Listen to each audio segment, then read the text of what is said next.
100 रानियों के साथ रहते रहते सम्राट अपने जीवन से परेशान हो चुका था।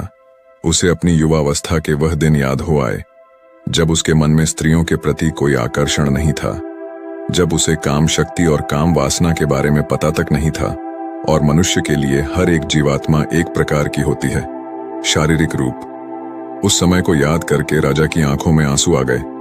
कितना ऊर्जावान, कितना जोशीला और कितना ताजगी से भरा हुआ रहा करता था वो। और आज वह सम्राट बूढ़ा हो चुका था, लेकिन बूढ़ा होने के बाद भी वह अपनी काम वासना से छुटकारा नहीं पा सका था। यूं तो उसने हजारों युद्ध जीते थे, लेकिन अपने मन पर वो आज तक विजय प्राप्त नहीं कर पाया था।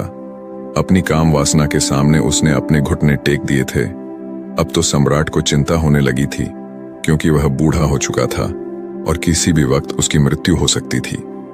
लेकिन मृत्यु को अपने सामने देखकर, जहां पर लोग मोक्ष और मुक्ति की बातें सोचते हैं, वहीं पर वह सम्राट काम वासना के विचारों से घिरा रहता था।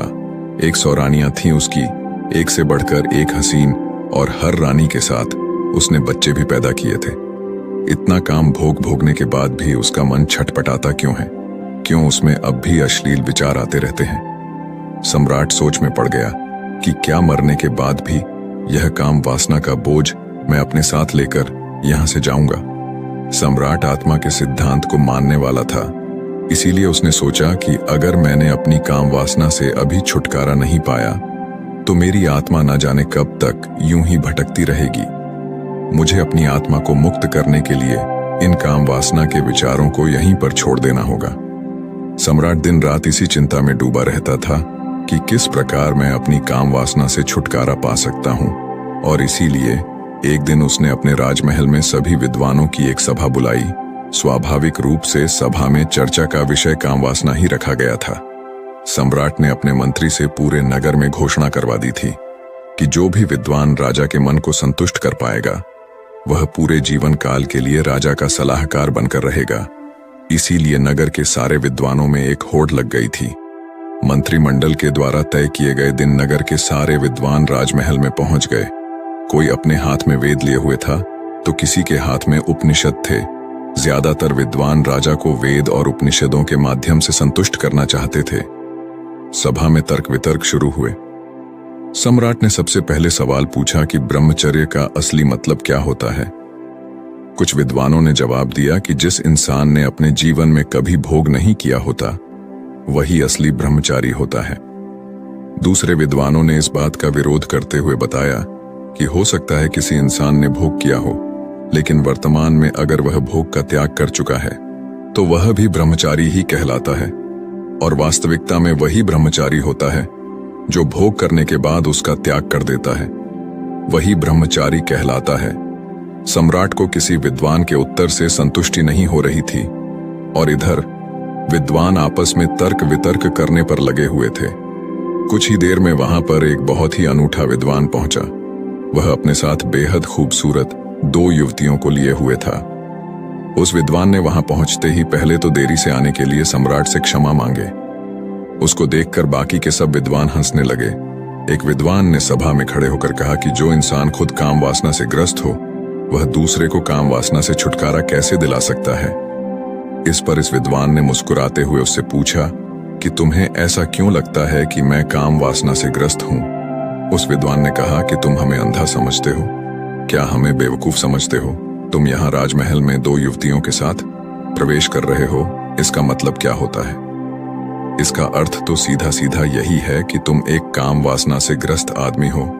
क्या मैं गलत कह रहा हूं? उस विद्वान ने मुस्कुराते हुए जवाब दिया कि महाशय, जिन युवतियों की तुम बात कर रहे हो वह दोनों मेरी बहनें हैं, और वह भी मेरी ही तरह काम वासना की गहरी समझ रखती है। इस विद्वान ने सम्राट को संबोधित करते हुए कहा कि हे राजन, असली ब्रह्मचारी वही होता है जिसकी नजरों में एक पुरुष और एक महिला का अंतर हट गया हो। जब किसी इंसान की काम वासना खत्म हो जाती है, जो पूर्ण रूप से ब्रह्मचारी हो जाता है, उसके लिए सभी का शरीर एक इंसान का शरीर होता है। उसके अंदर किसी महिला को देखकर काम वासना के विचार उठना तो दूर, वह तो भेदभाव भी नहीं कर पाएगा कि यह एक महिला है। उस ब्रह्मचारी से वह उनमें कभी भी भेद नहीं करेगा। उस विद्वान ने आगे बताया कि जो भी विद्वान यहाँ सभा में उपस्थित हैं, उन सभी को मेरे साथ यह दो युवतियां दिखी तो यह तो स्पष्ट हो गया कि यहाँ पर कोई भी असली ब्रह्मचारी का मतलब या अर्थ नहीं समझता है। सम्राट को यह विद्वान बड़ा ही अनूठा लगा। उसने ना तो कोई वेद पढ़े, ना कोई उपनिषद का ज्ञान दिया। वह तो वही बता रहा था जो स्वाभाविक रूप से आदमी की समझ में आता है। इसीलिए सम्राट ने प्रभावित होकर अगला सवाल पूछा कि आखिर एक इंसान को ब्रह्मचर्य का पालन करने की क्या जरूरत है? जब वह भोग करके जीवन का आनंद उठा सकता है तो वह क्यों ब्रह्मचर्य का पालन करे? इस पर उस विद्वान ने सम्राट से एक सवाल किया। उसने पूछा कि सम्राट, मुझे एक बात बताओ कि एक पेड़ ज्यादा ताकतवर होता है या फिर एक बीज?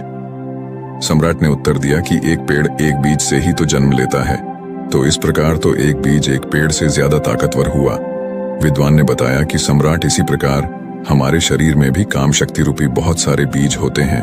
उनमें असीम ऊर्जा होती है जो हमारे लिए आनंद का स्रोत पैदा करते हैं। लेकिन काम वासना में ग्रस्त होकर हम अपने काम शक्ति रूपी बीजों को यूं ही नष्ट करते रहते हैं, बर्बाद करते रहते हैं।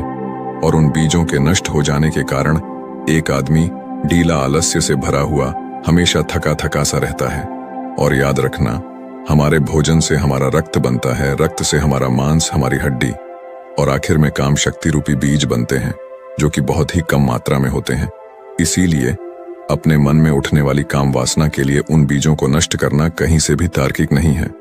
ब्रह्मचर्य का पालन करने से उन बीजों की शक्ति हमारे आंतरिक स्वरूप में समा जाती है, जो हमारे चेहरे पर तेज पैदा करता है और हमारे शरीर को बीमारियों से बचाती है। और यही काम शक्ति बीज रूपी जब ध्यान के माध्यम से ऊर्जा में परिवर्तित कर दिए जाते हैं तो यही आनंद का स्रोत बन जाते हैं। सम्राट ने अगला सवाल पूछा, जो सम्राट के जीवन के लिए बहुत ही महत्वपूर्ण था। सम्राट ने पूछा कि काम वासना से छुटकारा किस प्रकार पाया जाए। विद्वान ने उत्तर दिया कि हे सम्राट, जो बुद्धिमान होता है वह यह जानता है कि काम वासना रूपी कुएं का पानी जो जितना ज्यादा पिएगा उतनी ही ज्यादा प्यास उसे लगेगी, उसकी प्यास कभी नहीं बुझेगी। इसीलिए या तो वह कभी इस काम वासना रूपी कुएं का पानी पीता ही नहीं, और अगर ग्रस्त जीवन होने के कारण मजबूरीवश उसे कभी इस कुएं का पानी पीना भी पड़ जाता है तो वह सिर्फ एक कुएं का पानी पीता है। उस विद्वान ने राजा को संबोधित करते हुए कहा कि हे राजन, आपके जीवन में आपने 100 रानियों से शादी की, लेकिन आपने भी महसूस किया होगा कि जिसकी प्यास बुझनी होती है उसकी प्यास एक ही जगह पर बुझ जाती है, लेकिन जिसकी प्यास नहीं बुझनी होती, चाहे वह 100 स्त्रियों के साथ भोग कर ले, लेकिन फिर भी उसकी प्यास अधूरी रह जाएगी। विद्वान ने सभी को समझाते हुए आगे कहना शुरू किया कि अगर आपके जीवन का लक्ष्य स्पष्ट नहीं है तो आप सभी नाना प्रकार की भोग की वस्तुओं में गिर जाएंगे, लेकिन वहीं पर अगर आपका लक्ष्य स्पष्ट है तो आप अपना पूरा ध्यान अपने लक्ष्य को पूरा करने में लगाएंगे, ना कि भोग करने में। सम्राट, तुमने सुना होगा, एक कहावत बहुत पुरानी है कि खाली दिमाग शैतान का घर होता है। इसीलिए एक इंसान को अपने जीवन का लक्ष्य स्पष्ट दिखाई देना चाहिए।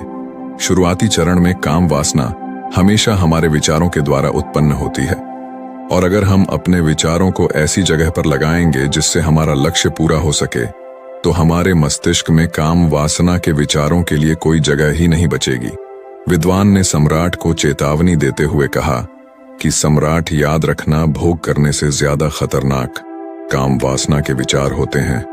वह हमारा मानसिक संतुलन बिगाड़ देते हैं, हमारी दृष्टि को भ्रमित कर देते हैं। उस विद्वान ने सभी को सभा में एक कहानी सुनाते हुए कहा कि एक बार 2 सन्यासी भिक्षा मांगकर अपने आश्रम में वापस आ रहे थे। रास्ते में एक नदी थी। उनका आश्रम नदी के उस पार था, इसीलिए उन्हें नदी पार करके जाना होता था। एक दिन जब वह भिक्षा मांगकर अपने आश्रम में वापस लौट रहे थे तो नदी के किनारे एक महिला बैठी हुई थी। उस महिला ने उन दोनों सन्यासियों से पूछा कि क्या आप मुझे नदी पार करवा सकते हैं? उनमें से एक संत ने तो छूते ही मना कर दिया। उसने अपने मन में सोचा कि मैंने तो ब्रह्मचर्य का व्रत ले रखा है, भला मैं किसी स्त्री को छू कैसे सकता हूं? दूसरे सन्यासी ने मुस्कुराते हुए उस महिला को अपने कंधे पर बिठा लिया और अपने कंधे पर बिठाकर उसने उसे वह नदी पार करवा दी। यही बात उस दूसरे सन्यासी को अखर गई। जब वो उस महिला को दूसरे किनारे पर छोड़कर अपने आश्रम के रास्ते से वापस अपने आश्रम आ रहे थे तो वह सन्यासी ने कहा कि तुमने यह ठीक नहीं किया। तुम्हें उस महिला को अपने कंधे पर नहीं बिठाना चाहिए था। तुमने उसे वह नदी पार करवाकर बहुत बड़ी गलती की है। इसीलिए मैं तुम्हारी शिकायत गुरुजी से करूंगा। उस सन्यासी ने हंसते हुए कहा कि मैं तो उस महिला को कब का अपने कंधे से उतार चुका हूं, लेकिन शायद तुम उसे अपने दिमाग में से अभी तक नहीं उतार पाए हो। सभा में उपस्थित सभी लोग उस विद्वान की यह कहानी बड़े ध्यान से सुन रहे थे। आखिर में विद्वान ने सबको बताया कि सम्राट, उसी तरह हम भी अपने मन पर न जाने कितने बोझ लेकर चलते रहते हैं। कामुक विचार हमारे मन को उसी प्रकार मैला करते रहते हैं जिस प्रकार सिर्फ एक गंदा नाला पूरी नदी को मैला कर देता है। अगर तुम जीवन में आनंद चाहते हो, ऊर्जा से भरा हुआ महसूस करना चाहते हो, तो अपने मन के लिए पवित्र विचारों का रास्ता बनाओ। उस विद्वान ने आखिर में सबसे महत्वपूर्ण सीख बताते हुए कहा कि जीवन में अगर किसी भी वस्तु का होश पूर्वक भोग किया जाए तो मन उसकी अनित्यता समझ लेता है। मन समझ लेता है कि यह वस्तु हमें हमेशा के लिए आनंद नहीं दे सकती। हमें परमानंद के लिए कोई और रास्ता चुनना होगा। और जब मन इन बातों को समझने लगता है तो अपने आप ही उसमें से काम वासना के विचार विलीन होने लगते हैं। इसीलिए होश में रहकर वस्तुओं का भोग करना सीखो, जिससे तुम उनकी अनित्यता समझ सको। यह सुनकर सम्राट ने प्रश्न किया कि होश पूर्वक भोग भोगने से आपका मतलब क्या है। इस पर उस विद्वान ने सम्राट को समझाते हुए उत्तर दिया कि जिस मनुष्य का चित्त एक काम में पूरी तरह से नहीं लग पाता है, वह किसी भी कर्म को परिपूर्णता में नहीं कर पाते हैं। इसीलिए उस कर्म का फल हमें पूरी तरह से नहीं मिल पाता है। उदाहरण के लिए, जब एक मनुष्य किसी दूसरे मनुष्य को दान देता है तो दान देते वक्त उसका मन किसी लक्ष्य की प्राप्ति के लिए सोच रहा होता है। उसी प्रकार जब कोई आदमी भगवान से प्रार्थना करता है तो वह उनकी पूरे चित्त से, भक्ति भाव से आराधना करने की बजाय वो अपनी इच्छा प्राप्ति के लिए प्रार्थना कर रहे होते हैं। सम्राट, तुम खुद सोचो, अगर कोई मनुष्य पूरे चित्त से कोई कर्म करता ही नहीं तो उसे उस कर्म का पर्याप्त फल कैसे प्राप्त होगा? यह तो असंभव सी बात लगती है। सम्राट, जो जीवन में घटित हो रहा है उसे घटित होने दो, और आखिर में यही तुम्हें अंतिम सत्य तक पहुंचा देगा। लेकिन जो कुछ भी घटित हो रहा है उसमें तुम अपना पूरा चित्त लगाओ। पूरा चित्त लगाओगे तो तुम्हारा ध्यान वहां पर लगेगा, और जब तुम्हारा ध्यान वहां पर लगेगा तो वही काम होश पूर्वक होने लगेगा। जागते हुए कोई कर्म करने से बाद में पश्चाताप हो ही नहीं सकता। पश्चाताप तभी होता है जब हम सोए सोए कोई काम करते हैं, और उसी प्रकार हम सोए सोए ही सोचते रहते हैं कि हमें काम वासना से छुटकारा पाना है। लेकिन यह सब संकल्प आदमी सोते सोते ही लेता है।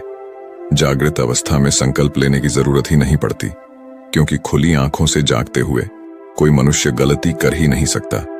इसीलिए काम वासना से छुटकारा पाने की बजाय यह सोचो कि तुम उसे होश पूर्वक जागते हुए कैसे भोग सकते हो। और एक बार जब तुम उसका होश पूर्वक भोग कर लेते हो तो उसके बाद तुम्हें खुद ही महसूस होगा कि ये कर्म तुम्हारे अंदर क्या बदलाव ला रहा है। अगर वह तुम्हारे अनुसार सही नहीं होगा, तुम्हें गलत लगेगा, तो तुम उसे वैसे ही छोड़ दोगे। तुम्हें संकल्प लेने की जरूरत ही नहीं पड़ेगी। लेकिन होश की स्थिति तक पहुंचने के लिए तुम्हें ध्यान का मार्ग अपनाना होगा।